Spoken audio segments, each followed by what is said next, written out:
Mic's on.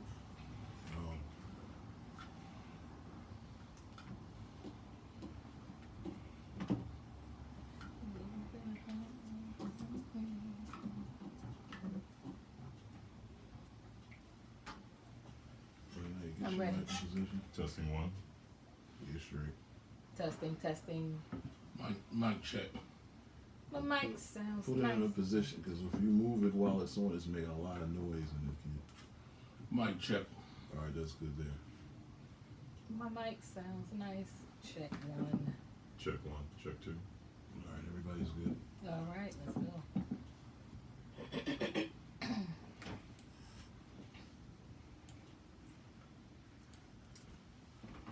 You're on in 5, 4, 3, 2, 1.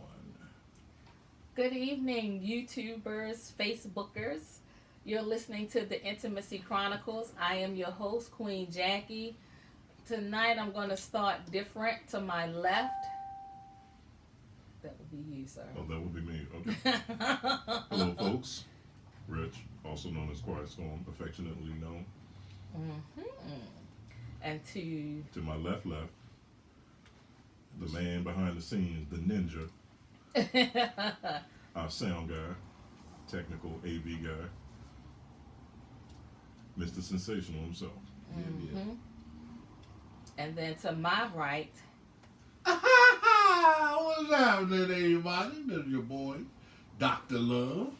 What's happening? All you people out there in TV land. So, tonight, before we get started, how was your weekend? Good weekend. Rainy. Busy. Had traveled. Had a day gig. Pennsylvania. Homecoming parade. So that's always good, being around a bunch of college kids and reliving. They're making you feel old. Yeah, there is that. Feel like an OG. And how was your weekend? You know me. Had to get that money. Get out there and grind and work on people's cars. Get them ready for the winter time. But other than that, I'm good. Mr. Sensational? He gave us a thumbs up. So, thumbs up from Mr. Sensational. I had a great weekend. Actually, I went to a Delegate Coy McCrae actually had a meet and greet for Ben Jealous, so I attended that. And it was actually on 400 East Biddle Street, which is a mead brewery. Okay. And I had a sample of peaches and cream mead. Okay. Oh my God, it was so good. And I did not know that the place was there. And apparently they do a lot for that 45th district. That's what's up. So it was really nice. I'm actually going to have the owner on the show in the next couple of weeks. So he can go through the process, because that was like a mind-blowing experience. So I'll tell you, there's a lot of hidden gems in Midtown. It really is. Yes. From Mount Royal all the way up to Hopkins. Of course. I stopped by Graffiti Alley last week. Right, which was really neat, just because I had to see for myself. And it was a really cool place. I plan to maybe take my kids there, but I took a couple pictures. Right, you took some wonderful pictures. Yeah, but the thing about it was twilight, and as vibrant as the pictures were, it was rainy and overcast, so it still didn't do any justice. It was a nice little place. But you mentioned that brewery there. There's a couple Midtown breweries in that area that is really nice places to go. Right, because he mentioned another one that wasn't far from there. I was like, who knew that we had all these breweries? Yeah. So it was amazing, and I had a great time. People need to come back into the city and see not just the Inner Harbor. I agree.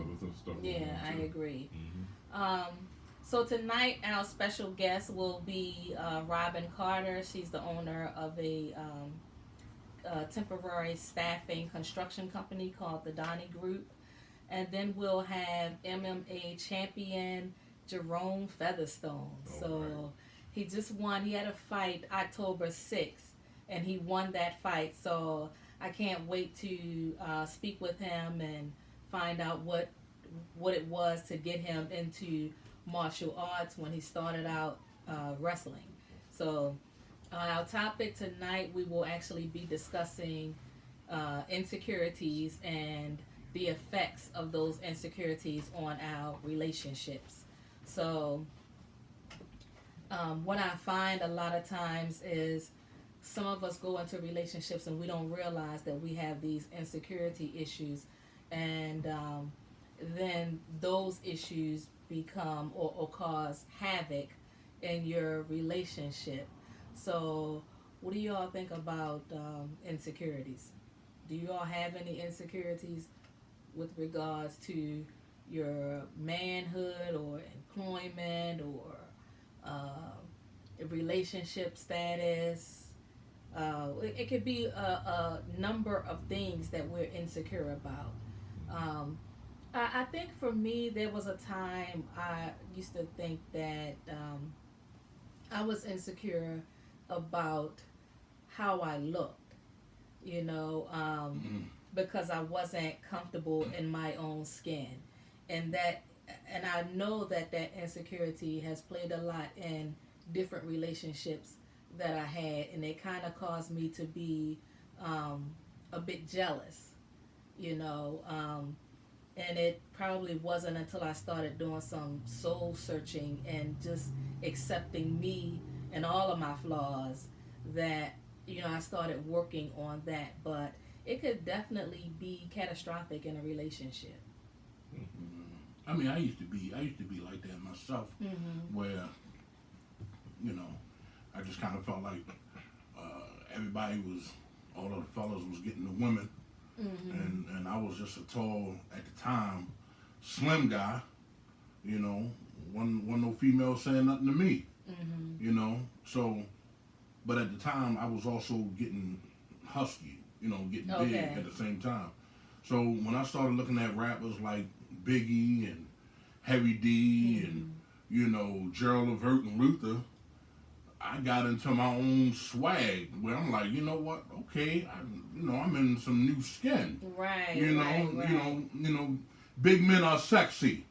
You know what I'm saying? So, so then that fear, because there was one point in time where I didn't want to.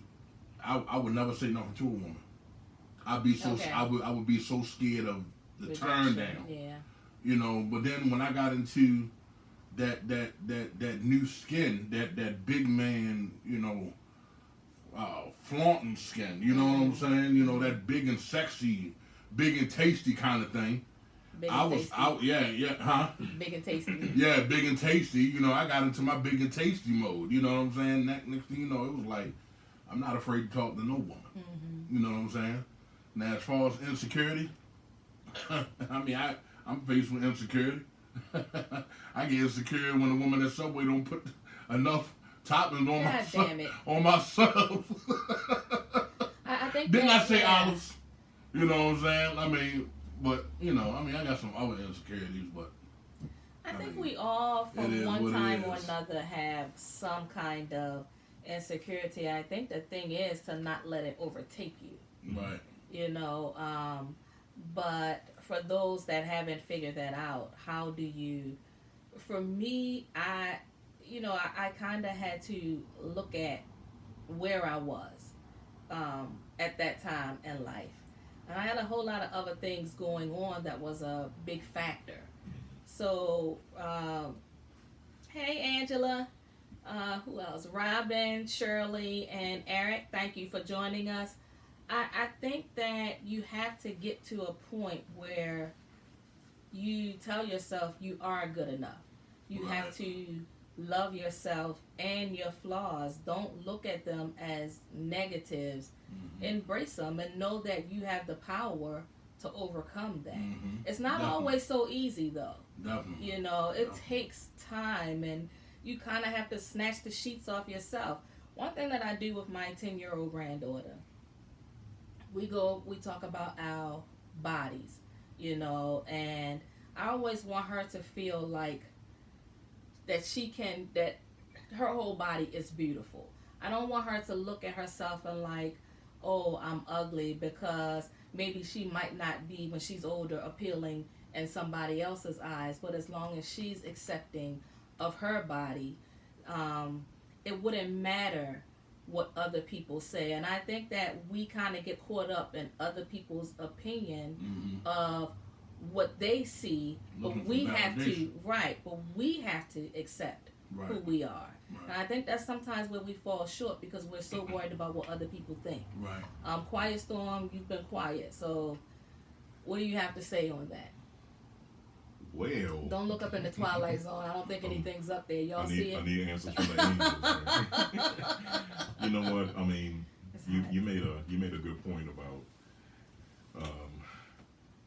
you have to find a way to work with that or to deal with it, because you never know where it stems from. Sometimes it might stem internally.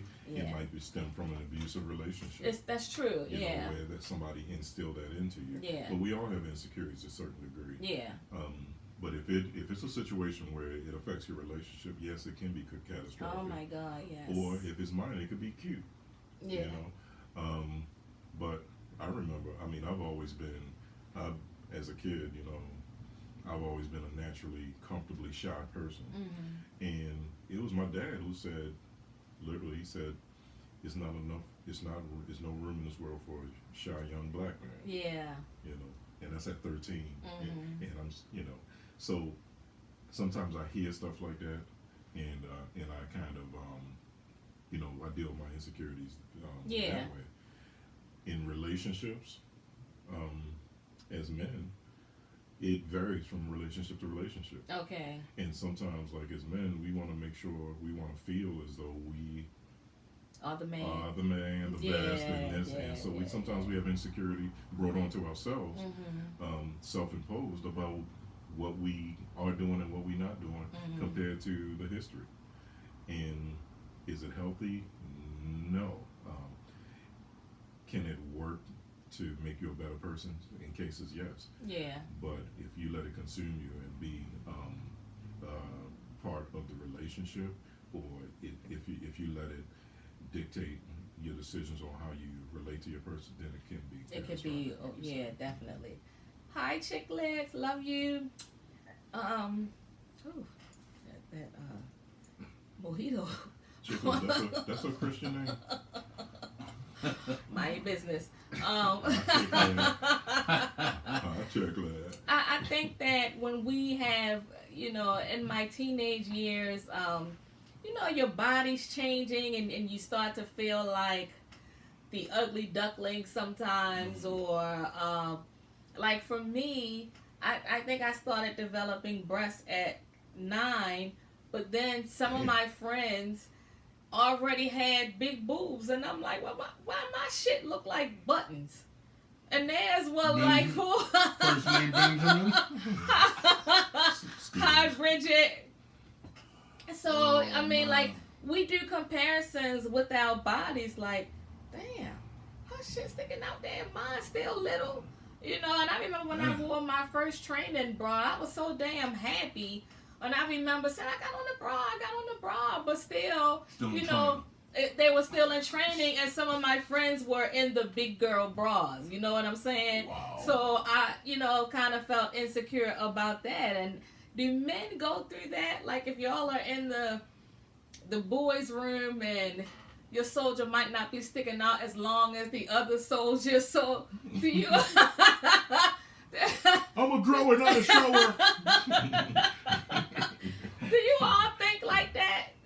I mean, don't tell me y'all don't just glance out the side of your eye like, let me see what he got going on. Y'all never do that. No, not just saying. I'm not saying that you're saying. Glance out the side of my that's eye. What I'm saying is, are you saying that when you all are side to side with your man sticking out at the urinal, that you never peek? Like, never? What they got to do with insecurity? We talking about insecurity. I know, but I'm saying, my point was, when you are developing and you look at other peers, do you wonder, well, how come I'm not endowed like that? You know what I'm saying? Hell no.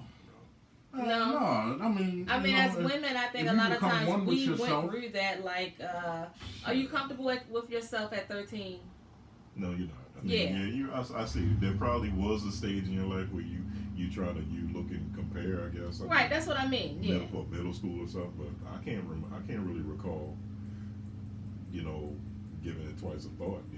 To be honest. I mean, like, you're not saying that you're stressed out about it, but I just wonder if it's the same for boys as it is for girls. I mean, it is to a certain. It's different. It's a different level. Like it's a different level, but it's okay. Like prime time. I want to hear what girls talk about. Yeah. But we're talking about boys and men right now. Okay, and I'm always y'all the first acting one. like I'm talking some foreign I'm shit. always the first one to throw myself out there, so I'll be the first one to throw myself out there. Please. So when I was in middle school, now we didn't know too much because we transitioned from my mom to my father. So there was one time we was sitting in class and somebody asked me. They said, well, this is before they named. I used my school name, but they were saying the thing, or Nate or whatever. So the question was, do you know what the color?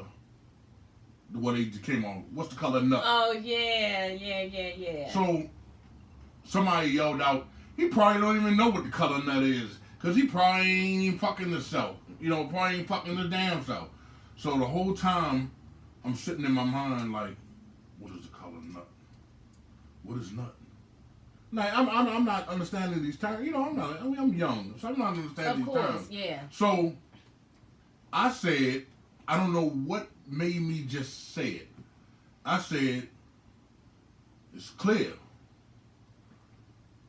And you know how you say an answer, you hope that's the right one? You like, hoping like, please let this be the right one. So somebody was like, oh, okay, he got it. I mean, it's sort of clear. I was like, whew, thank God. Dodge that bullet. Because if I'd have said something like, red or man, he's not getting any. I would have been joked like a motherfucker, man. I swear I would have been joked. But I'm glad I just come out and just say clear. And that's interesting because in school, in high school especially, a lot of my friends were already having sex, and I wasn't. But I could talk mad shit. And like you was getting some. Like I was getting some. But then it would take for a guy to say, oh, shut up, virgin. You know what I'm saying? So, somebody who knew you. Somebody that knew me well, right. Up. So, but because they would throw me under the bus because they got tired of me talking so much shit. So when a lot of my friends were already having sex, well, I didn't lose my virginity until I was 20. And I think the reason being because I didn't want to be the one to walk across the stage pregnant because I felt like my first time I would be the one to get pregnant and I got two of these motherfuckers to go home and deal with. You know what I'm saying? Yeah. So that's what kept me. It's not that I didn't want to. I mean, I was getting head, but I wasn't, Can't get pregnant from head. Yeah, exactly. And so I wasn't doing anything. But I felt like insecure because, all of my friends were getting some. But they wasn't getting oral. So I had to market cornered on oral. So, yeah, and that's what I mean. Like, do guys go through that? Like, if you weren't getting sex, but you didn't want your friends to know that you wasn't. Right. What about you? What's the question? Were you the last one to get some of your friends? And if you were you insecure about that, knowing that your friends were having relations and you wasn't? Well, they didn't know because I lied too. You lied too? But blessed are the last because they shall be first. First to come? You don't come when I come, you come when I come back. You might have, see, that's some whack ass shit. But It's funny how you just can conjure this shit Yeah, it's like as he's out of talking, thin air. exactly. You know? He started looking up in the universe. Yeah. I'm starting to believe there's something up there. You know? And all it did is took 5 wings and a cherry bomb to do this shit. Carolyn actually told me to say it. She said, when you go back up there, say this, right? Is that what happened? Yeah. We Let's had see. a quick conversation. Y'all had a quick. Wow. So, joining us tonight is Miss Robin Carter. So, she's going to be here talking smack with us tonight. Good evening. I hope some real smack. I don't know. It all depends on the. The topic The is topic. insecurities, but insecurities usually take us to sex and other things. So we right now on the topic of sex and being insecure about your virginity, when maybe some of your other friends might have been sexually active. Like I told them, my friends were getting some. I was just getting head. So. Okay. Yeah, I think I had the market cornered on that. I think that's why, like when I started dating, it's a must. She said she had the Don't market fucking corner. judge Like me. this shit was Don't stopped. fucking judge me. Like this shit was stopped. It is. I had the market cornered. I would not date anybody that didn't go downtown. Mm. And what age was this? Like late teens or early teens? Well, I lost my virginity at 20, but I was getting head at 17. Okay. You cheeky bastard. I know, right? Because I couldn't get pregnant by getting head. We found out you made a lot of promises and then. When they say, because here's the thing about men don't want to go down and not get something in return. So I would just promise to kiss it, maybe swing it over my head or whatever, like I done did some shit. Giving out coochie coupons. You got a motherfucker 52 I years got old. you, like I And got you you, told me- right? Yeah. Coochie coupon, right? Coochie Motherfucker 52 coupons, years old. And you exactly. told me you was gonna suck my dick while you took bullet. We're gonna go on the bar. But I across didn't the say street. when. You owe me You owe know, me some head. I said I was gonna do it, but I never said when. So, She be the kind of motherfucker dead in the grave. I was gonna give you some head today. but you died. Motherfucker can't hear you now. That's fucked up, yo. That's fucked up. Or it died. Oh, it died. I can't. And now, That's my fucked brother up, posted man. something to kind of get off topic a bit. My brother posted something about witches back in the day, how they would cut off a man's penis and have it as a pet. So I commented, I said, I want a pet. And so, Chia. but I mean, Make that them was count all to your kind breast. of weird practices. So I thought that was pretty interesting because my thing is, what do you do with it? How do you preserve it? Do you just rub it from time to time, say, oh, this is my pet, and you put it back in the cage, or do you just put it in your cage? What's going on here? What just happened? Yeah. That's too much dick conversation. The light that shines in there. So, Something, man? since we have a guest, we're not going to monopolize the topic. So since we're talking about insecurities, coming up, did you have any insecurities? Oh, absolutely. I'm a dark-skinned girl with funny colored brown eyes, hair decent length. Yeah. A lot of insecurities when the majority of your family are your complexion. Okay. So you do have a lot of insecurities growing Yeah. up. Unfortunately, society has embedded that in us, as children. That's so true. Especially when we were coming up. Yeah. Which is, I don't know how different it is from today, but the media now, which is worse. I agree. Yeah, I agree. I think there's always been a stigma, light skin, dark skin. In some families, the light skinned people were treated better than the dark skinned people, and we carry that into adulthood, and it plays a lot into our insecurities. Absolutely. It's the class within the class. Oh, yeah. And I think our people are so much more judgmental of each other than probably any other culture. I don't know if I would say that, only because I don't have a lot of knowledge of the true other cultures. So I can't say what stigmas they have going on within those cultures. But I do know in our culture, it could be devastating, especially to young girls. Yeah. You know, and then not understanding, when we were coming up, there wasn't a whole lot of conversation about your body, about your mind, about your self-worth, your self-esteem. So you had to kind of learn it, either in the street or with older siblings or older cousins, and then you found out the truth. You know, so a lot of misinformation growing up, which allowed for a lot of insecurities. Oh yeah, we didn't talk about sex. So for me, my thing was, I'm not going to have a child and not talk about that. Talk to that child about sex. My conversation when I came on my period, which I was 9, and I thought I was dying, and I took my drawers off and showed my mom, and like, I'm dying. And her response was, "Oh my God." And I'm saying to myself, "God damn it, I must be dying." If she keeps saying, "Oh my God," it was devastating for me. I didn't know what that was. And 9 years old, when a lot of my friends hadn't gotten theirs yet, my sister is 5 years old and she still hadn't gotten her period at that time. Oh my God.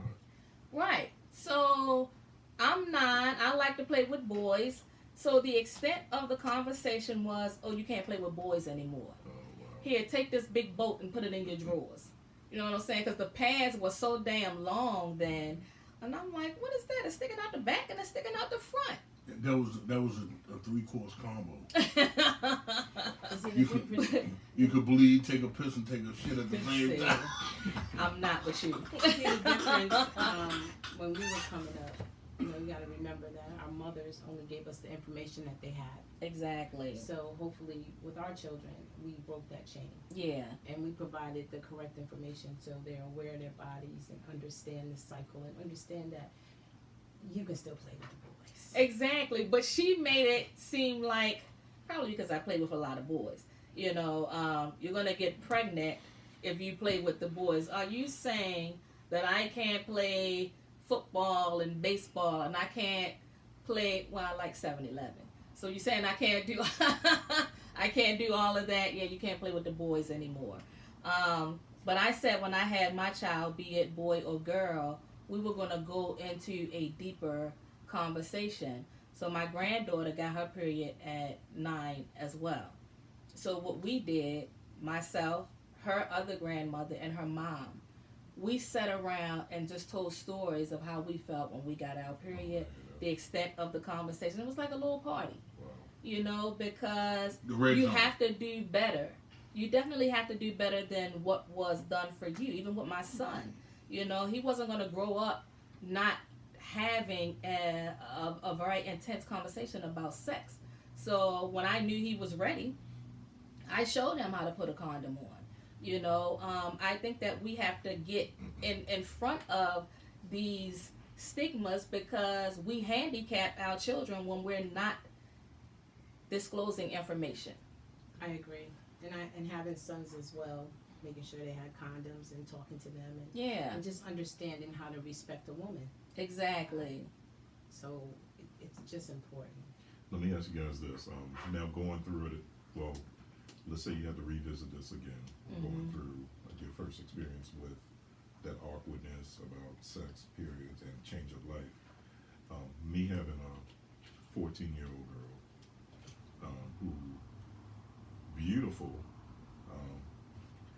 but she has her own little insecure issues as well, believe it or not. And what would you want your parents to tell you? How would you want them to tell you? What, like for instance, because here's a chance for me to get in front of it and minimize this awkward conversation. So what would be your wish list to say, Mom, I want you to tell me this? I think the first thing is let's stick with dad, first of all. For little girls, dad has to be the one to plant that self-worth, beauty, I'm precious. The dad has to plant that seed first. And then from the mother's perspective, it's just educating your daughter, continuing to speak to her, letting her know that she's beautiful, she's worthy, she can do anything in the world. and just support those dreams. And it's very important. I'm a champion for education. I can't speak loud enough about it because that makes a difference. And just support her. And then we're women. We're going to always have some insecurity. Well, yeah. You know, at some point, we just need to know that it doesn't make us and it doesn't break us. Mm-hmm. You know, it's just a moment because usually it passes. You know, because it's so funny because me, from a perspective of being her dad and seeing how beautiful she is, whenever she, you know, I had to catch myself because whenever she going through this insecure moments, I'll be like, girl, look at you. You know, you're a dancer, you get good grades, you're talented. And so it's funny because last night I was having a conversation with her because she got a progress report and she got straight A's and 1B, you know. And I told her, and I said, you know what, I'm really proud of you managing your extracurricular activity because she's in competitive dance. And most of her peers doing bad in school because they putting everything into dance. Right, where right. she challenged herself to get into gifted and talented. So she studied extra to get into these gifted and talented programs, classes. And I actually told her, I said, you know what? Because I was talking about that, and we had the same conversation about her being insecure. And I said, you know, you're a Renaissance woman, right? And then my wife was like, looked at me like, Renaissance woman, right? And I said, honey, do you know what that is? And she started blushing. She said, yeah, that means you can do this, I do this, I do this, I do Yeah, that. see, there you go. There you go. That's what we want you to be. You know, so that's what you're gonna have your moments, but at the same time, always remember. And I just kind of went into my Bill Cosby. Well, not the new Bill Cosby, the old Bill Cosby. And aren't they one and the same? New topic. Yeah. You don't want to touch that. Well, we touch everything. So, but I think one of the things for me coming up in the household and being a daddy's girl, I think my insecure issues, again, I have to go back, my body changing and comparing myself to some of my friends. But my dad always made me feel like I was special. Even as a woman, like that was my go-to person. When I had a bad day, I was like, let me call my father. But you still had insecurities. I still had insecurities, yeah. Because I think at different times in your life, there are certain things that you may be insecure about. It may be, am I good enough to do this? It just depends on where you are. I think nowadays I've mastered when I get that thought, am I able to do this? And I kind of just like, no, it's not am I able. I'm going to do it. It's just a matter of when. Because I think that your mindset has a lot to do with it, and we have power over our mind. So that's the thing that I always stress to my granddaughter. You can be anything that you want to be, but you have to believe it. And so it's our responsibility as her parents, grandparents, to always encourage her. And even if she's not sure of something, she has to be comfortable enough to want to talk to us about it. So that's what I taught my son. Like, we didn't have that coming up. So I wanted to make sure he had it and that he was able to carry it forward, to his daughter, because it's our responsibility. I've had the birds and the bees conversation. Well, we've had the birds and the bees conversation with my granddaughter. And, I told y'all, she thought it was the dumbest thing. I said, so I'm going to tell you the right version, because if you're just going by the birds and the bees, have you ever known a bird to get pregnant by a bee?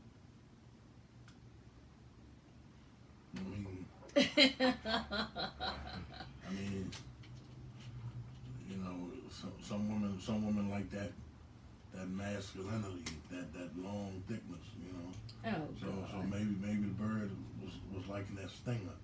Is that what it was? You couldn't resist? Blame it on the alcohol. Oh my God, we're not even going to blame it on the alcohol, because this is you every week. Blame it on the alcohol. So. And it wasn't the wood. Oh yeah, tell him Got about you, the mama. wood. Tell him about the... Hell no. He likes the wood. No, I don't. First of all, let me clarify that the wood is a drink, and it's a delicious drink.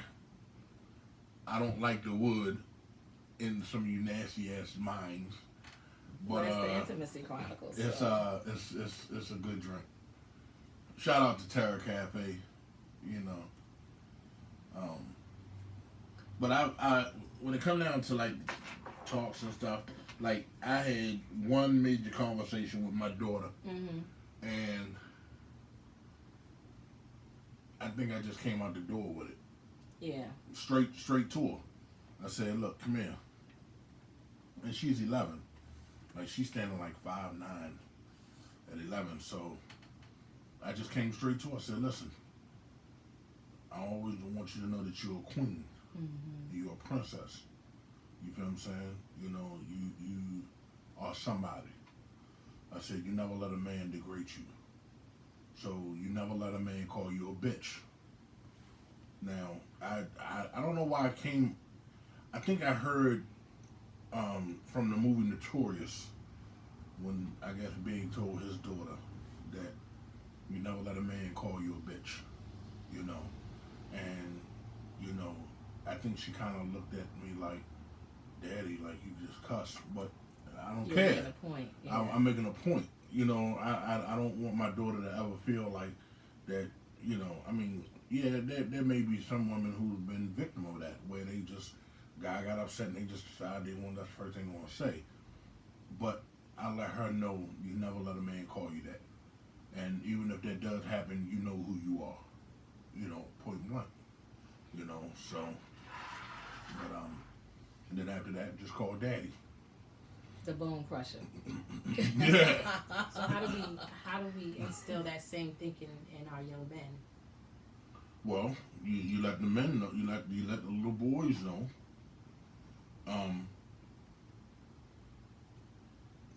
That you're not a pussy. I guess I can say that. Yeah. No. Yeah. If I had a son, I'd let him know. Don't be no punk bitch. So what qualifies as a punk bitch, since we're talking?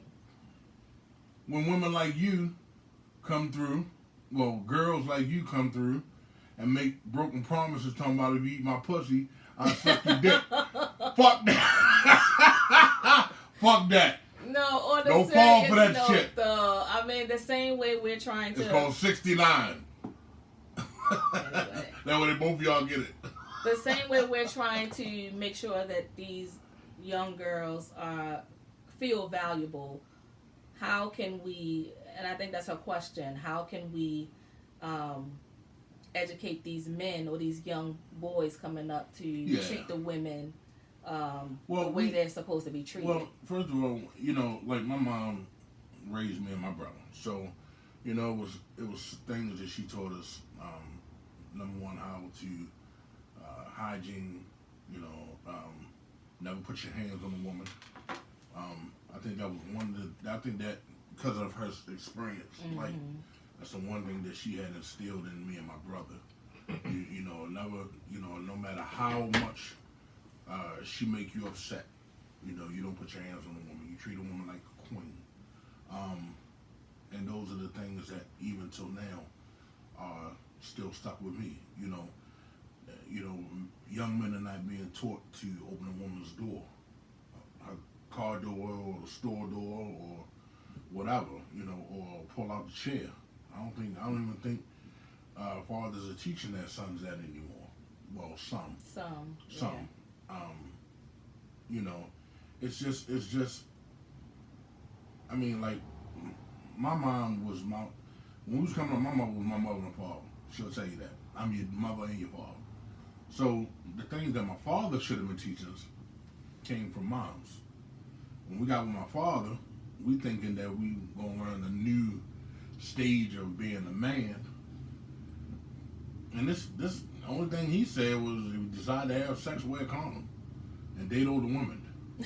So they made the best lovers. Boom, mind blown. So I'm not hearing the same thing that I was hearing from moms.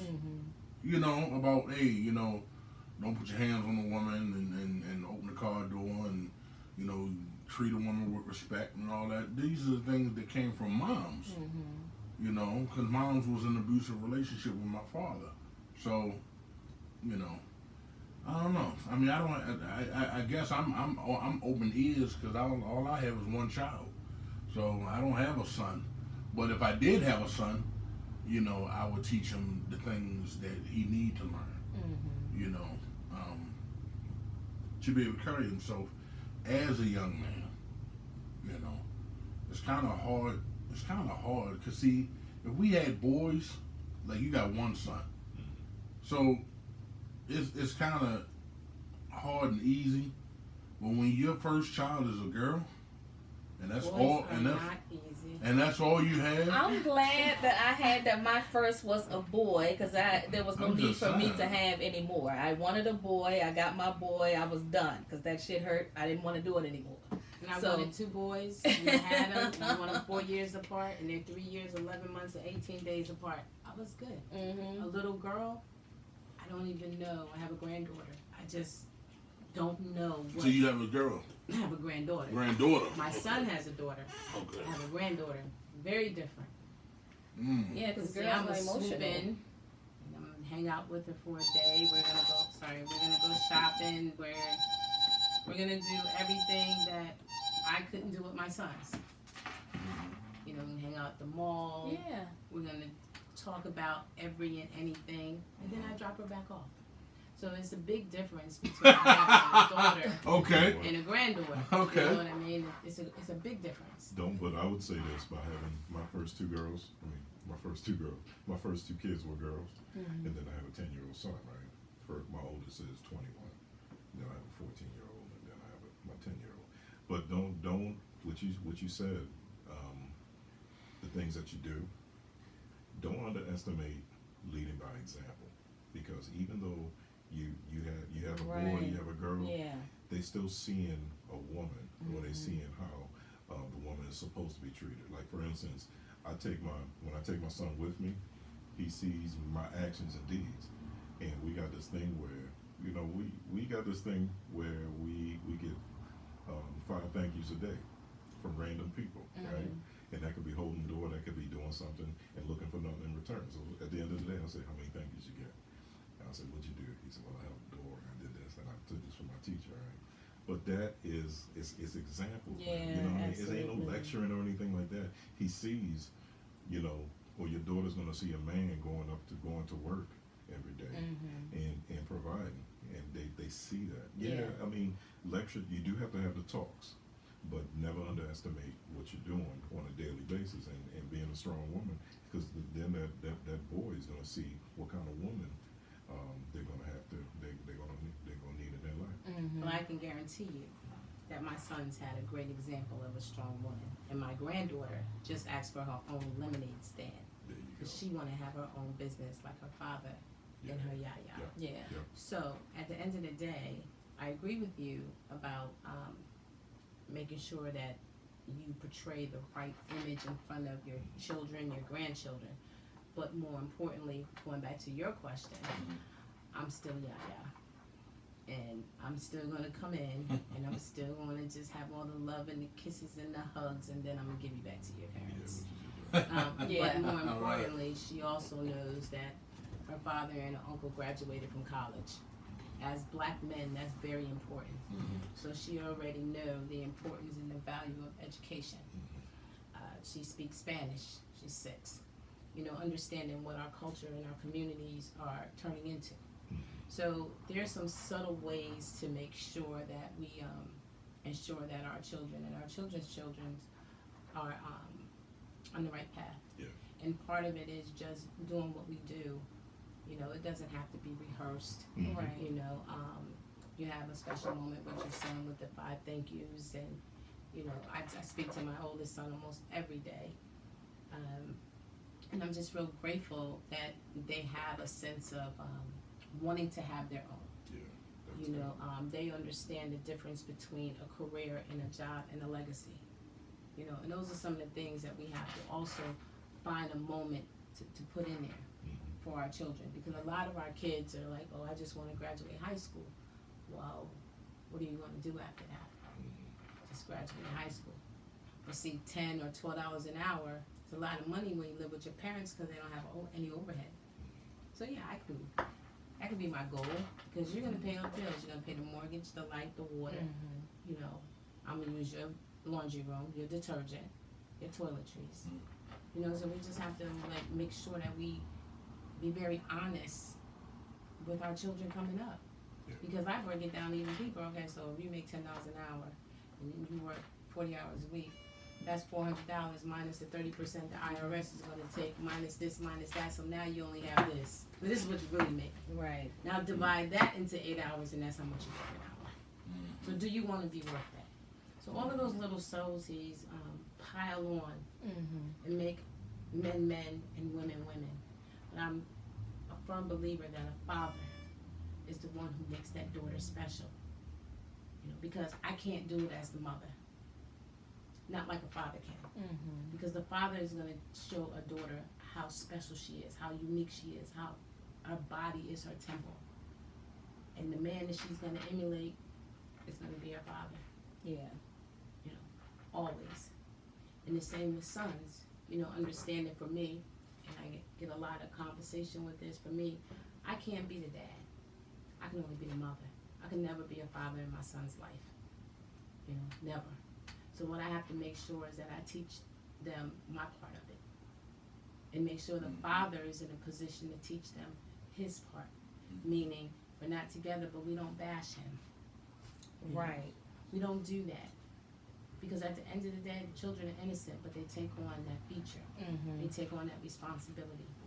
So all of those levels and all of those layers and layers and layers of things that we do settle into insecurities in relationship, in self.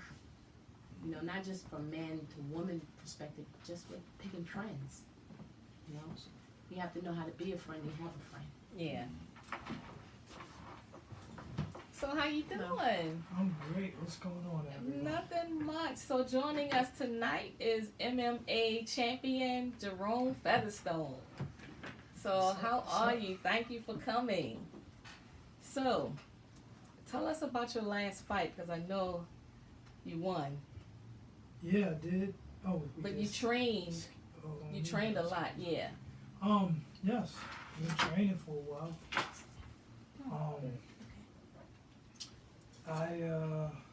It's different. This is the first time I ever did this. It's MMA. I've done boxing, and I wrestled when I was younger. So I'm used to competing. Yeah. But it's not a game when you're in there. You know what I mean? Oh my God! But the thing that's fascinating is I'm actually surprised that you made the transition from wrestling, boxing, and then martial arts. Yeah. Yeah. So why did you change, or why did you decide to do martial arts? Well, I always I wrestled. I wrestled when I was younger. And then, I got into the next thing out of wrestle after you finish wrestling. I wrestled in college. Next thing is go to Olympics or or MMA. It was rising, Everybody was looking at it in college and stuff like that. So I was like, I can do that. Think I you can do it. That. Yeah. So when I got out of college, I tried it, and I liked it a lot. Everything was going well, and I had a fight set up, and then I say maybe 3 weeks out, the guy fell out. He didn't he got injured or something like that. So then my gym dues was I was paying $150 something to go to this gym. I was learning the MMA. I was doing the boxing. I was doing the jiu-jitsu and the grappling and the Muay Thai. So you do it. It's an hour. You do an hour boxing, hour the grappling, hour the Muay Thai, and then you do MMA practice where you practice everything together. Wow. So I was doing all of that, but I really wanted to get proficient with throwing my hands because, like I said, you was only getting an hour into this, an hour into that, and then the rest you kind of do on your own when you wait for the next day. Okay. So I was like, man, I'm paying a lot of money at this gym, $150. Let me go somewhere else, just work on my hands, do the straight boxing. Okay. So that's what I did. I started boxing for about like 3 months, and then the guy that I was at the gym, Jake is his name, Jake Smith, on Baltimore Street, not Baltimore, on the Broadway. Okay. On Broadway, Baltimore Boxing is his gym. I went there. It's like, I think he was charging like $55 for 3 months. Okay, So that's a big difference. Yeah, that's a huge difference. So I was like, let me get on that. However, I really didn't have nobody training me. He was just kind of like, he in the gym. He really, Okay. He was like the money man. He was picking up the dues and all of that stuff like that. He did show me some things, because but it was me just really wanting to, me being intentional about it, wanting to learn and get better, and get proficient in my skill. Yeah, because you're intense. I watched like a couple of your videos, and you're pretty intense. Yeah. I'm working on it. I'm all right. Oh, yeah. You gonna sit over there? Yeah, y'all can switch. You gonna switch? Yeah. Yeah. Good. And so, like, I looked at one video. Well, wait a minute. What did it say? The champion or third round knockout. Okay. I was like, he is like ripped up. Oh yeah. Yeah, you were like cut. So you work out 7 days a week, or just for? I mean, even when you're not training for a fight, you work out 7 days a week. I put in a good 8 days a week. Okay, because he's ripped. I put in a good 5. Okay. For sure. Like dedicated, like hardcore, like really like intense. Okay. Working out. I try to do something every day. Even if it's not intense, it could be like, just a light jog, light walk. Maybe I like to walk. Okay. Get some think about some things, clear my head a little bit. And then maybe if it's just like a little bit of ab workout. Okay. So I'm working my way up to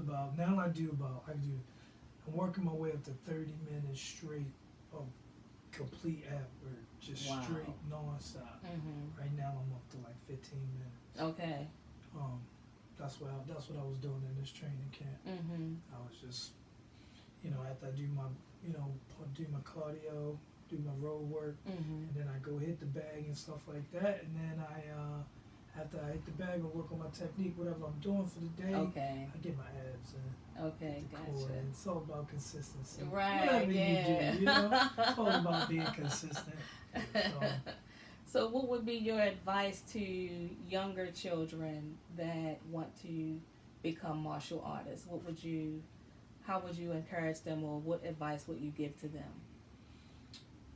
Stick with it. Don't listen to anyone else but yourself and what's in your heart and what you feel. Don't listen to no one else, not your mom, not whoever, not your dad, your uncle, grandmother. Listen to what's in your heart and go ahead and do it. If you think you can do it, if you believe you can do it, go ahead and do it. It may seem like it's never gonna happen. Yeah. But if you got that feeling inside that you think you can do it, go ahead and do it. Plan it out. Figure it's always a way. It's just your level of awareness. You gotta find out or find someone who knows someone. Okay. And that'll raise your level of awareness when you seek it. You try to find it and you go ahead and speak it out there and say, this is what I'm gonna this is what I want to do. It'll happen. Okay. It'll happen for you. Just a matter of time. Yeah. Until you get there. You just have to be consistent. You gotta be consistent. You gotta be consistent. You gotta keep the course. You gotta it's been like a lot of people have doubted me. They say I've been to every gym in Baltimore for the most part. Every boxing gym, I've been there. I talked to the coach. I saw if somebody I could work with, if Right. somebody, you know, who really was looking out for me, my best interests or whatever. Because it's a lot too as a coach. Because you it's a lot of responsibility, a lot of stuff that takes place, and they didn't see me all the time because I had to work. Okay. You know, so they didn't see me every day. Like some people were a little bit more consistent, so they really want to work with the people who they see every day. Right, right. However, that doesn't mean that I can do my own thing. I know how to work out. I know how to do jumping jacks. I know how to throw a punch. I can practice that stuff on my own. And it's all about, you know, taking initiative and doing it yourself. Not, you know, everybody's not gonna hold your hand all the time. Yeah. So, yeah, even though I wasn't really working with someone every day, and someone was watching me every day, I still stuck with it. Still stuck with it and kept going. So you were determined. Your mindset, it was kind of like, it doesn't matter who I have around me, I'm still going to move forward because this is what I want to do. Yeah. So what happens when you ever feel like quitting? You ever feel like stopping? You ever feel like, all right, I'm not going to run these, I'm not going to run 10 miles, I'm going to run 9 miles and call it a day. Because if you, knowing the fact that you set a goal for yourself, you're cheating yourself if you don't go through all. You ever, what drives you to persevere? What makes you, you know, instead of you saying, you know, forget it, I'll make it up tomorrow, or what pushes you to go ahead? Yeah, I feel you. I'd say other people. That's your motivation. Yeah. Doubters. Yep, other people. Okay. Other people that's doubting. He trying to get up there to fight Conor McGregor. Oh, you know, man, I'm boss Conor. He's too small. He's really too small for me. He he can fight, but you know what? He got exposed his last fight. He can't wrestle. I heard. He got tore up. And I I'm heard. a wrestler. Let me ask you a question. What's up? If Kimbo was in your I bust Kimbo up. in your but my if hands on him. huh? I'm hands of stone. I put my hands on him. Kimbo was a heavy hitter. Yeah, he was a heavy hitter. So what I would do is I would move. But Kimbo around. couldn't wrestle worth a He damn. couldn't wrestle. So that's my thing. Kimbo couldn't I wrestle think that's worth the a most damn. important thing. Yeah. You gotta be able to wrestle. I think wrestling is important. Yeah. And boxing is important. It's very important. Kimbo So couldn't wrestle worth a damn. Nah, he And he would somehow manage to get out. You know, you sitting there saying to yourself like, Kimbo ain't gonna get out that. Yeah. He managed to get out. But when he got out, he tore the fur off him. He was good boxing, but That's all he win-wise wrestling, Nah. I said, man, you should have let somebody in WWE train you or something. Yeah, I think it was level of competition out on YouTube land was different from professionals in the ring, and that's what. Yeah. That's what And now there are it's a levels. different kind of Yeah, level, you yeah. know? That's everything in life. It's levels. It's different levels. People. Now look, man, I saw you box down at Duburn's Arena once. Oh, okay. And you was talking about, and I know your family behind you because I used to work with your cousin Tyrese. Okay. Tyrese, when she was before she went and got married. I mean, she's down in South Carolina. Right? Oh snap! That's my sister. Yeah. Oh, that's your sister. That's my my sister. bad. Okay, Oh, okay. wow. Because she was telling you us, remember right? sis? Yeah. So she was telling when she was at Bravo, right? Okay. So she was telling us, she was like, because I'm a boxing fan. We used to go, we used to do team builders, and we was like, Okay. she's like, well, her brother's boxing, right? Yeah. So I went down there, right? So Uh-huh. I took my dad because my dad's a big boxing fan too. Because we used to like to go down there to see fights, right? So this must have been about 10 years ago, sometime around that time. Mm-hmm. So I'm in the lobby, Mm-hmm. right, and I see somebody else said, Richard Semple, my whole government name. Now I ain't seen this girl since 5th grade, 6th grade, Chickapaw, right? Nicole Featherstone. Oh snap! That's my yeah. Yeah, you know what I mean? She She called you. She called She'll call you out. Yeah, oh yeah, same thing. You know. She probably used to beat me up in middle school too, right? But I'm like, yeah. So I was like, so I'm just saying, your whole family was there. Yeah. You know, you had your sister, you know, brought about 10 people from work. Yeah. You know, and then you had, you know, so I know. So you still got that family that support. That family support is off the chain. Yeah. And I feel like it's just gonna get bigger. I got a big family. You do, I got a big family, you do. and it's I'm at a great place. I'm good. ready to start, you know, reaching out to using my resources more, reaching out to more of my family, just, you know, bring my community back together too. I'm living in the city now with my uncle. He get me tough. Okay. Yeah, he get me tough, yo. He man, his story is something else. He been locked up for 35 years for something he didn't do. And I remember that. I remember that because I told you we talk about your dad and your uncle a lot because my brother wrestled at McKim's when they were there. Okay.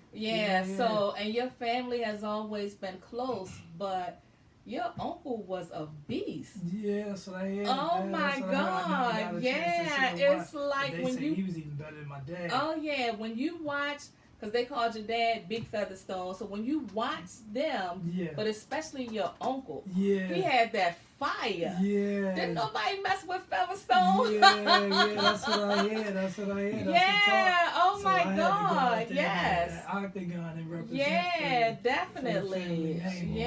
definitely. So your family's still behind you, supporting. Oh, most definitely. Yeah. Most definitely. It's been tough though, cause you know a lot of my close family they don't like. I'm soft spoken, and I'm not. It's hard to watch, man. Especially they care about me and everything. They definitely don't want to see me get hurt. So that's why, I was telling you earlier, it's no game. It's real. Game, I'm still recovering. My body's still hurting. It's been a week. Like the whole last week, I couldn't do much. Oh wow. For real. Wow. I took a little bit of abuse that I didn't need to. This is my first time. Okay. This guy, it was 4-1. See, if it just, man, it felt good. I bet it did. Yeah. And be me, and y'all gonna see some more stuff coming. I can't wait. For sure, most definitely. I can't wait. I'm ready to put Baltimore on my back. My co-worker's son is doing MMA. He's amateur. He's a police officer, white guy. I forgot his first name, but his last name is Flynn. And I think he started. He's in a lower weight class. But she talks about. She said she supports him, but she can't watch. Yeah, I'm surprised my mom came. She actually came. Last minute decision. She's like, because everybody was like, you gotta come to the son. And she was like, I know she was a nervous wreck up there. Yeah, because she was facing my boxing. She ain't jump in the ring? Nah, I don't want my family jumping in the ring. I don't want my man to handle my business. Don't be hitting my baby. Yeah. Right, yeah. I'm telling you, man, the way his family came out to support, I wouldn't be surprised somebody come in there. We were deep, definitely. And that was just the tip of the iceberg of my family. That's good. That got to come out and show support. So it was great though. So when's your next fight, man? Next fight, I believe it's April 6th is the date. Okay. I probably look to do some boxing before then. Yeah. Okay. I never seen just to tighten up my I never seen you do the MMA, but I saw you box, man, and you sharp, man. That's the hands of stone. That's right. Yeah, I'm working really on it. Entertaining. It was, but there was a lot of fights that day. I saw some like junior, and what really impressed me too, man, is seeing the young kids. It was a couple kids, must have been like in the early teens, and the skill that they had, just boxing and just the athleticism. I forgot the kid's name, but I had to go up and talk to his dad, and kind of looked like Roy Jones, and I cannot remember the kid's name, but they were just so. I mean, people don't realize the kind of boxing and the kind of fighting. It's another world kind of stamina. It's like it's like you running a wind sprint, somebody punching you in the stomach while you catching your breath. Yeah. You know what I mean? Sometimes people get knocked out, man. It ain't because they knocked out; they just tired. They tired, yeah, and that's what Marvin said. Cause we had Marvin, he sitting here, and he said the same thing. He said it's just like you tired, you can't go anymore. Yeah. You know, so yeah, you fought your best. Yeah. Wants to train you for 20 minutes. Exactly. So, yeah, I'm proud to have you here, but I'm proud watching you accomplish your goals because, like I said, we knew your family and watching your uncle wrestle, oh my God, was like, that was the McKim's draw, Yeah, that's right. Yeah, so, seeing you and you're carrying on the legacy but on a different level, I mean, I know you have a lot riding on your shoulders, and I know that you want to put Baltimore on the map, and we're going to be right here cheering you on. So anything that the Intimacy Chronicles can do in terms of advertising and promoting you, we're here for you because we want to see you do well. Thank you. I appreciate that. I have so much respect for what you do, and like I say, your training is intense. I'm like, oh my God, I'd be ready to pass out, Yeah, it's no joke. You really gotta be strong mentally. Right. Mentally, it was this camp. I think it's just mentally. Yeah. Really, I knew God equipped me with the tools to get the job done already before I even. I just needed to be in shape.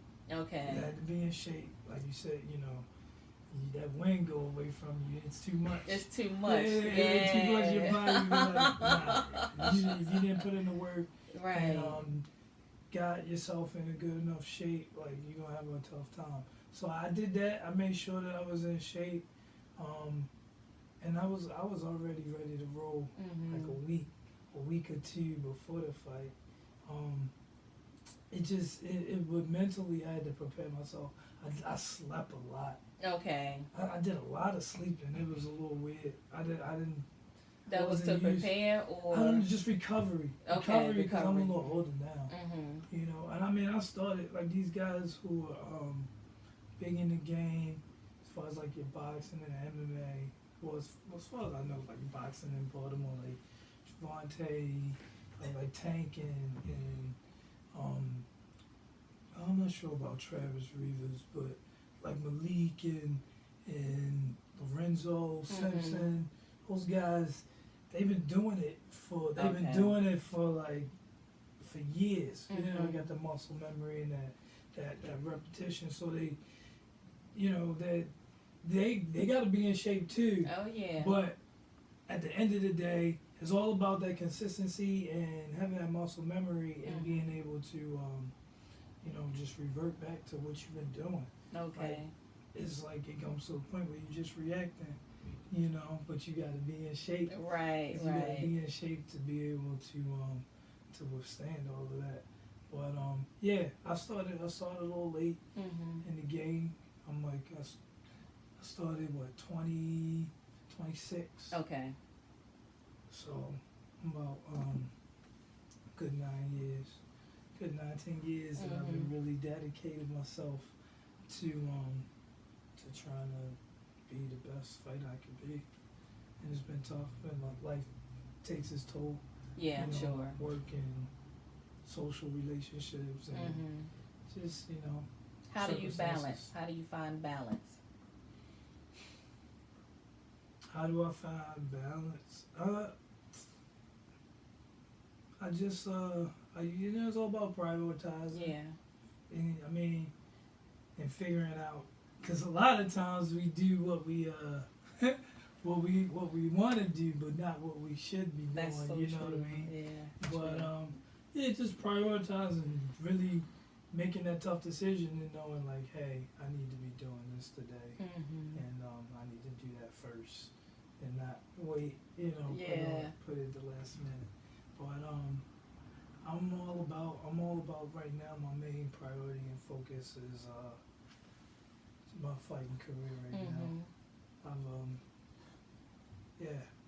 That's what I'm focused on for the next 2 years, 2-3 years, and I think I should, make a nice little payout. If I focus in, and I can do well if I just put all my time and energy.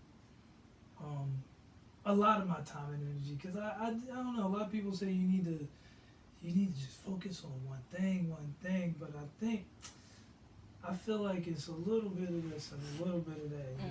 It's like you making the pot, you making the stew, you making the soup. Right. You know, you put a little bit in this, and everybody got advice. Exactly. You put a little bit in. Right.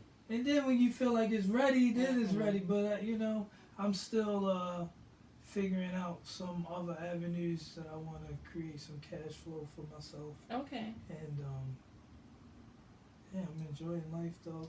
That's God how it is should good. be. Hey, let me ask you a question. Have you ever been in a situation where you underestimated your opponent? And think about that time. You underestimated your opponent. I want to know how you get through it and what was the end result.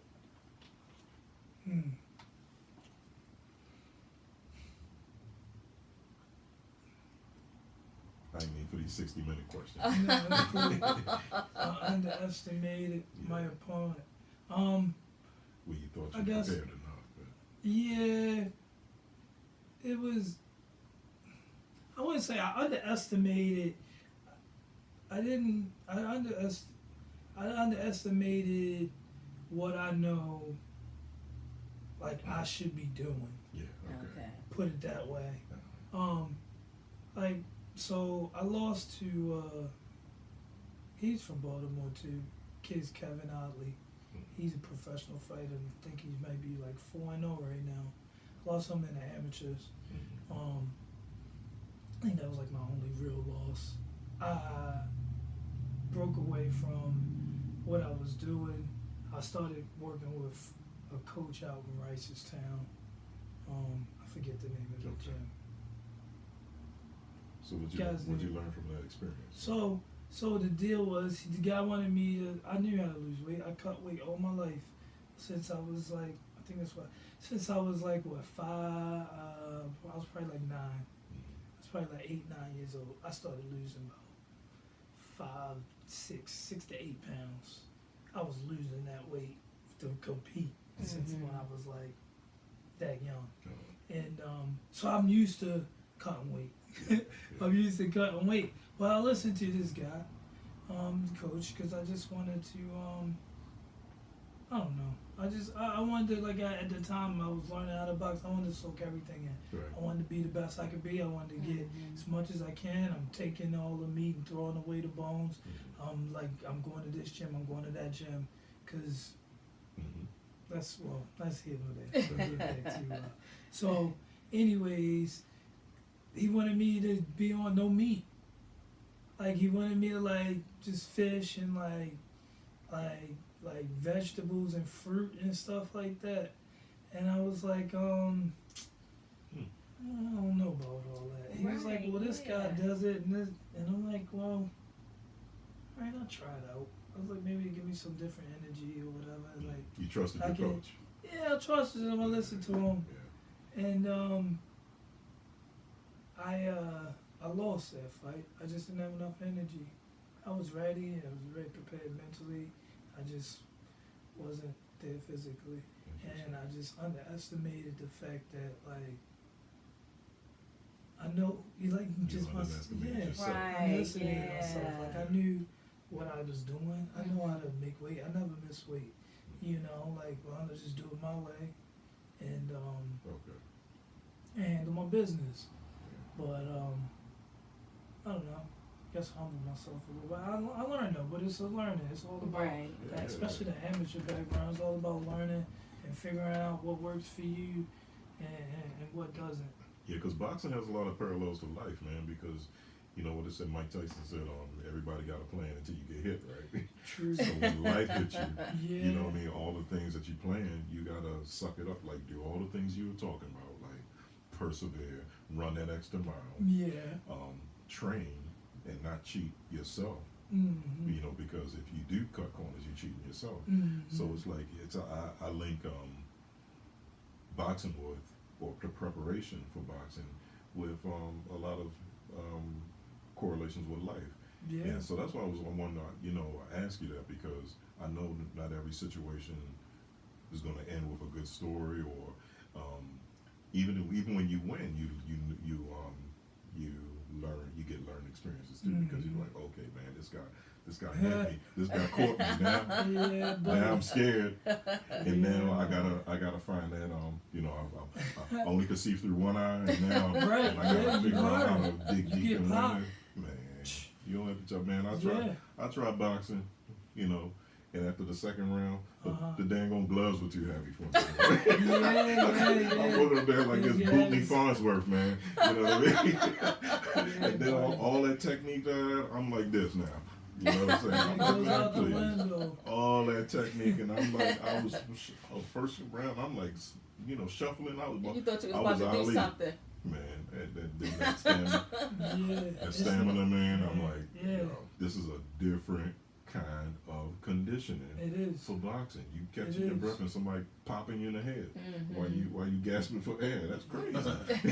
It really gets you mentally, I Yeah, tell you, yeah. especially working out, period. Yeah. I feel like it definitely helps with stress and situations Yeah. throughout your life. And you mentioned sometimes you work out to kind of clear your mind. Yeah. I know that's some surreal stuff right there. Oh, man.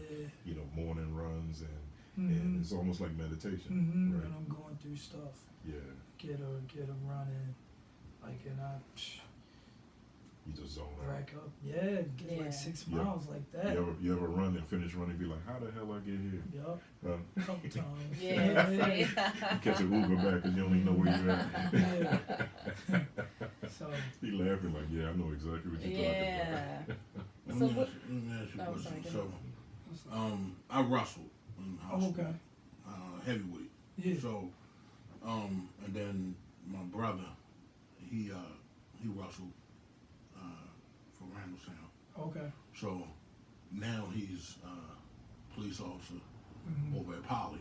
Mm-hmm. So after school hours, he's teaching MMA Okay. to the cool. kids there.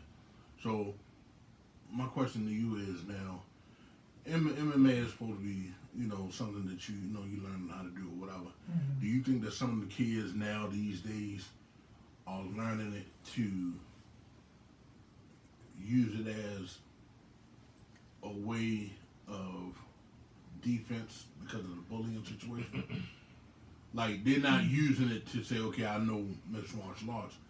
They're learning it now to try to become the new age bully, where they feel like, okay, so I know mixed martial arts, ain't nobody gonna be able to fuck with me. You know what I'm saying? Yeah, Like, you get a lot of kids that want to learn boxing because they want to learn the technique. Yeah. Then you got a lot of kids that want to learn boxing because they feel like that they want to whip somebody's ass, Yeah. or they feel like they're being bullied, or like what advice can you give to these young kids about this mixed martial arts? Because they need to understand, man. This is I've seen the mixed martial arts. Like, Yeah. I watch UFC. You know what I'm saying? So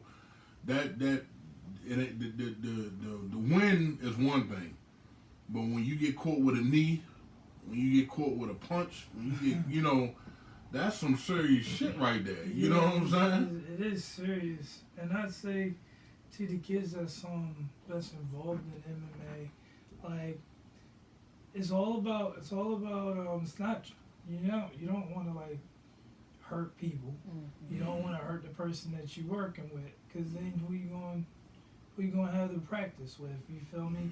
It's all about just learning the technique and growing yourself, getting better. Now I think it'd be a good for kids who are getting bullied.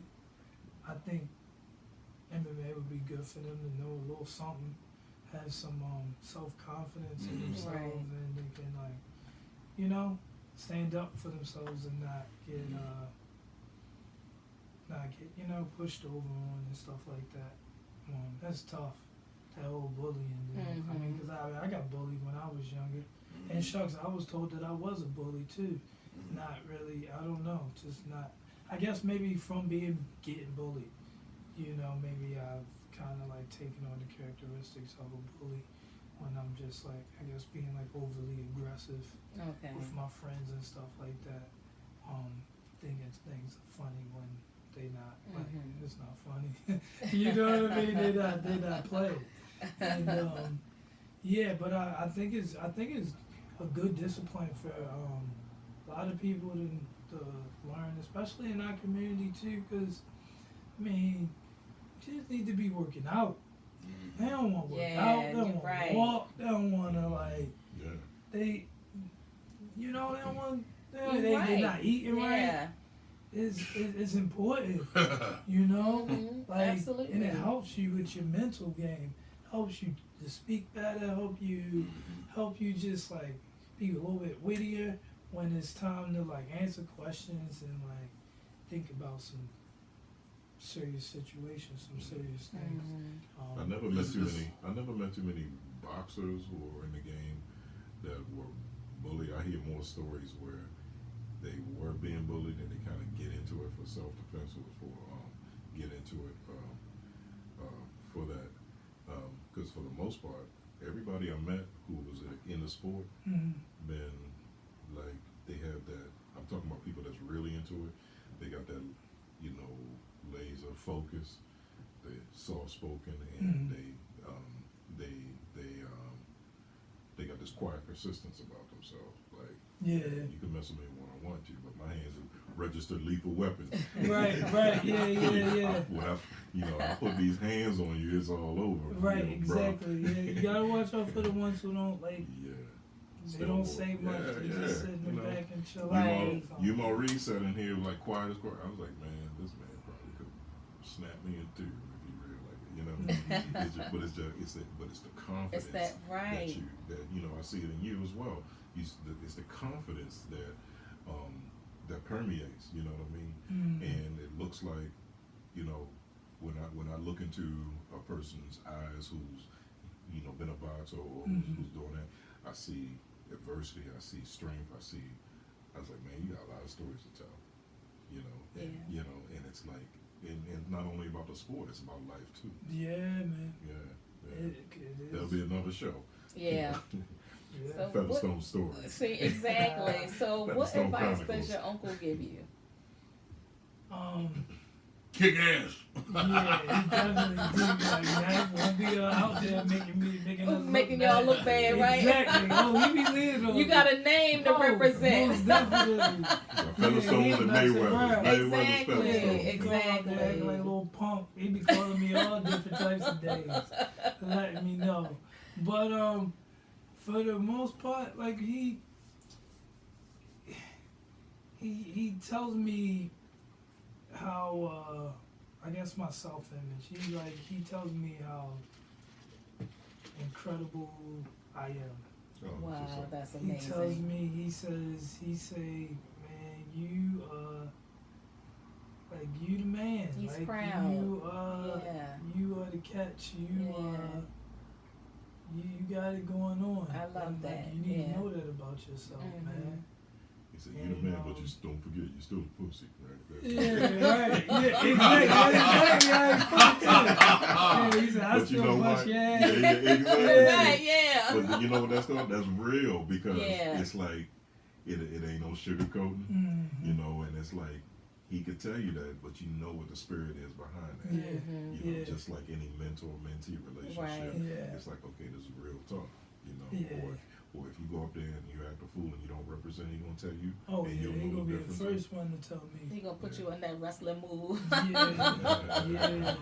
It's crazy. Yeah, we really close. We gotten a lot close now that I like live with him. That's great. Like I never thought, like, man, just thinking about it gets me like all worked up, all teared up. Like I never thought I'd see my uncle like outside of jail. Like I mean, when I was going to visit him when I was like. I was like in a stroller, you know. I grew up seeing him like in jail, like all my life. Wow. All my life. And he like, when I was 30, 31, 32, he just got out. Yeah. About 30. Yeah. It's wild. It's been a long time. But just to have him there, just to wake up and like I'm getting ready for work, he getting ready to work, and like it's just amazing. Like we talk, and he just told me stories about like my family, people I don't know and stuff like that. But it's also it's hard too, since he been in jail for 35 years, so he don't cut cards, man. He told me straight up how it is, and you need I that. appreciate that. And me losing my dad when I was like 19, it was tough for me. It's like, cause he was my dad. We was close, and I just said I never had like that other like male figure in my life. Okay. I did my dad was the guy. Like other people would go to my dad before they went to their husbands.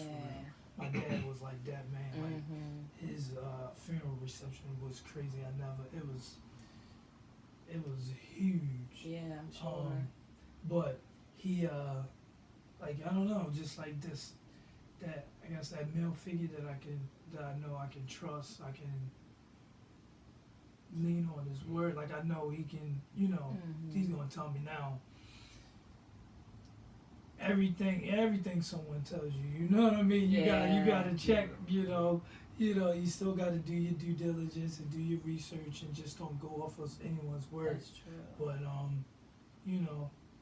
like at the end of the day, I know my uncle, he's looking out for me, my best interests and stuff like that. But he do toughen me up, because like I'm more of a I'm Cancer. I got that little soft heart in me and stuff. And that's one reason why I ain't gonna lie, I stopped fighting. I fought a guy. I started boxing because I fought a guy that was like, I bust Shorty up like twice. Okay. In the amateur bouts when we had on the headgear and the we had on and the gloves was the extra, like it was heavier. Gloves was like 12 inches or whatever.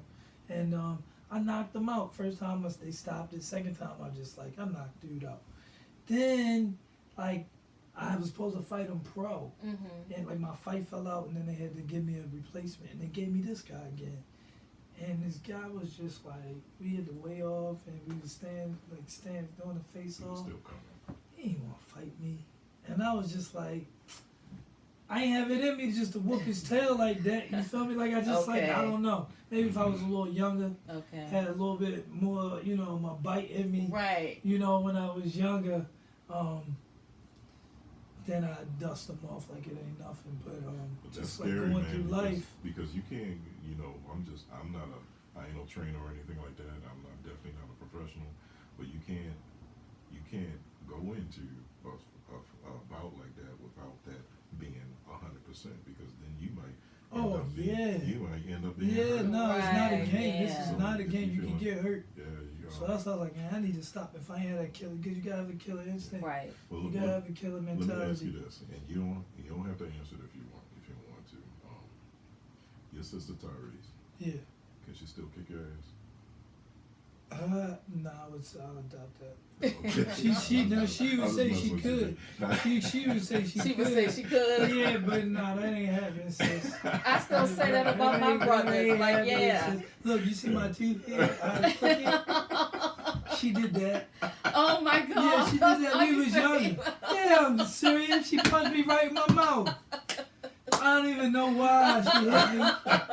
I don't remember, but she hit me right in. It's really not funny. Look, my teeth crooked. But nobody all knows the fights, that. all the fights this man had, nobody. That's the one that he remembers. He got all these pretty teeth, but the one that got the loose teeth is done by his sister. Yeah. This man got all his teeth. He got a smile intact. He got Exactly. mixed martial arts, and his sister is the one who I'm listening to. Wow, sisters, we leave our mark. He said, we leave our mark. He said, it ain't even funny. I walked right into it. You walked into it? We was in the car. I said something. A left hook?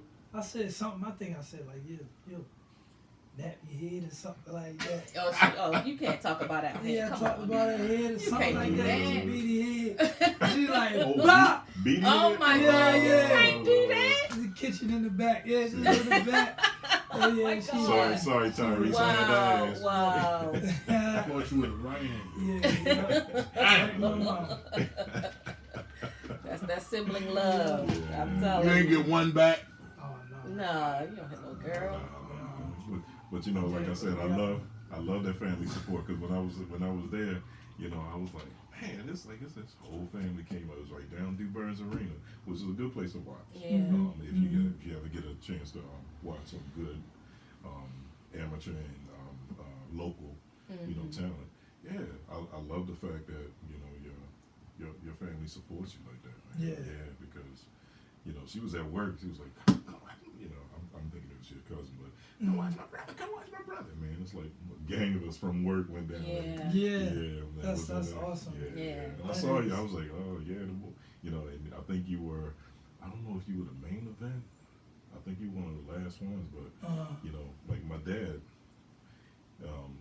You know, my dad is the only sport that he really got into was boxing. Oh, okay. So, like, watching basketball and football and stuff like that, you know, growing up, only thing that we could bond was boxing. Oh, yeah. So, you know, I took him down there and to watch you fight, too. Oh, I bet you enjoyed that. Yeah. That's so, what's up. yeah, I never got to watch boxing when I was younger. Yeah. My parents would tell me go upstairs because they would like you to Tyson fights. Yeah. And first got intrigued by boxing. I was with my dad. I would say I was probably about like around 10, and we was driving around Druid Park, and this guy was shadow boxing. He had his shirt off, he had his little hand wraps on. Like he was working his hands. My dad was like, look. I looked over. I was like, what is he doing? And he's like, he a boxer. I was like, oh yeah. And that was like my like beginning memories of boxing. And then I watched a little bit of growing up. Like I watched like Roy Jones. I liked him. Okay, so you was in that era with Roy Jones. See, I grew up in the era with Roberto Duran, Sugar Ray Leonard, the 80s. I was a kid during the 80s when I was watching. And then I remember me and my dad watching the Tyson Douglas fight. Oh yeah. And we were so surprised that this man knocked out Mike Tyson. Yeah, I was surprised. Rolling on the floor, you know what I mean? Like, wow. Definitely. I'm like, what? What just happened here? And like I didn't expect that. As the fight went on, we was like, oh my gosh, Tyson could lose. Yeah. And I that's why I asked you the question about preparation, because I think he was not prepared in that corner. If you look at his corner, you know, he did some changes in his corner, and it was just you know, that's what I really think. Yeah. But nevertheless, that's history. Yeah, you gotta be prepared. You gotta be prepared. I feel like, man, if I prepare, you know, correctly, I don't think there's not anybody in the UFC can beat me. That's what's If I with my skill set, my athleticism. And then like you was talking about Kimbo, it's heart, man. It comes down to it really. It's having that heart. Like I got a heart, and that's the big thing. Like I finished this guy. A lot of people thought that I was gonna lose this fight. Okay. Like I fought this guy is 4-1. He's been doing it for a little while. This is my first time doing this thing, and the guy was a lot bigger than me. Like I'm walking around at like 175. We're training every day. Fight is at 170. This guy walking around probably like 190. He walking around that weight with training every day. That's not focusing on cutting weight. So you know, he was cutting down. He was like, even the day of the weigh-ins, he was still like hours before, like 30 minutes before, he was still trying to get his weight off. You know, dehydrate his body out. And he you know, he made weight. And but yeah, it's like I got his heart. He was bigger than me. He had more experience, and I think my corner told me, like, you beat, because we only go 3 rounds. It's 3 5-minute rounds, and 5 minutes. That's a big difference from boxing. Was it 2 minutes or 2 minutes in boxing? Boy, I was feeling that last. How long's a boxing round? Boxing is 3-minute rounds. 3 minutes, okay. So depending on how many rounds you fight, like when you start out, it's 4 rounds. Yeah. You start out 4 rounds, 4 3-minute rounds. MMA is starting out is 3 5-minute rounds. But yeah, I was definitely feeling it. That last, I was 3rd round. It's probably like 14 minutes in. Was it Probably decision like or a tap minute. out? I knocked him out. Okay. It was a knockout, and that's where my heart came in from. Because they told me I had easily won both the rounds, but every time I won't put on a show. I come there to knock people out. Okay. That's the name of the game, and I'm gonna come harder. I'm just gonna come harder to people recognize that like, oh, this guy is for real. That's Like he's no slouch. This boy can't fight, and he will knock you out if you get in there with him. So where can we find local fights, MMA fights in town? You know, where these fights happening at? I couldn't tell you, man. I'm still new. I'm still learning this business. Okay. Getting into the whole MMA scene. Okay. Like nobody really knows about me. Hopefully, people know something about me now They after this will, show. yeah. But I'm just learning. I got a call this past weekend. There was a MMA fight at the Live Casino over the weekend. They was asking me to fight, but I'm a little banged up. So that's why I gotta be a lot wiser when I'm in there. Yeah, Right. I gotta be a lot wiser when I'm can't be jumping off the top of the cage. Ain't that And I was wilding out. I never felt that. It was an amazing feeling. Yeah. And I'm looking forward to having that feeling again. Oh yeah. In front of a lot Do more it the right way. You know So, you're gonna you developing a name for yourself, and you can kind of dictate the terms, man. You know, don't just let us know when you're gonna be there. You know, so we could be out there to support, man. yeah, for sure. Yeah, For sure. Definitely will. Yeah. So where can people find you? My Instagram, I've been _ Hands of Stone, HANDSOF Stone, STONE _ Hands of Stone. Facebook, Jerome Featherstone. I guess that's how you get in contact with me. I'm still working on that. I need some assistance and stuff. So, Okay. yeah, young people when I need a job or something. Okay. I'll put it out there. Yeah. I ain't working with much right now, but I'll help you out. Do a little something. Right. You just need, a start. Somebody to help you out. Get you. Show me a little something. Yeah. I don't know. I think I'm a little older than the millennial stage a little bit. Because I don't know. We wasn't really using. Not like this is like exactly. When I was in high right. school, Yeah. I had the little cell phone with the antenna. The flip. Oh, you had to. Okay. Yeah. Yeah. I mean, I had something. At least my parents had something to give me. Right.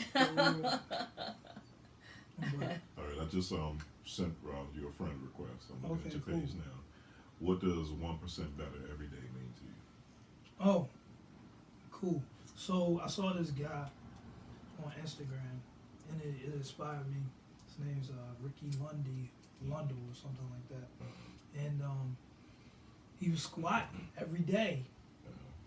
Like he wouldn't take no breaks off. And he was just like 1% better every day, 1%. And I was like, that was so motivational to me, like especially when I was like you said, earlier today, when you what's driving you, that motivation when you don't feel like it, and when you don't, and I'm like, you know what, I'm gonna take that and I'm gonna run with it. I'm gonna be 1% better every day. I'm gonna do a little bit more than what I did the day before. Thanks for sharing. I'm gonna just be better than what I was the day before. You know. Now, reading your bio, it said personal trainer, boxing, wrestling coach, pro boxer, 2-0, pro MMA, 1-0. The real hose. What is HOS. that? My bad.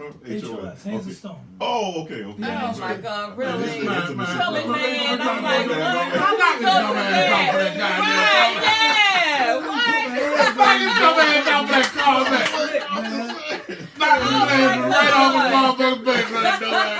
Trying to put you out there being a hoe. Get the fuck out of here. Yeah, my bad. I take that back. Real No more drinking for your mama. Exactly. You only had one, I think. One drink. Burn for the all fucking I know. Sacrifice, hard work, dedication. That's what's up, man. Yeah, real hands of stone. Real hands of stone. Real hands of stone. Nice. Yeah, we appreciate you coming on the show. Following you, man. Oh, thanks. Thank for you having so me. much.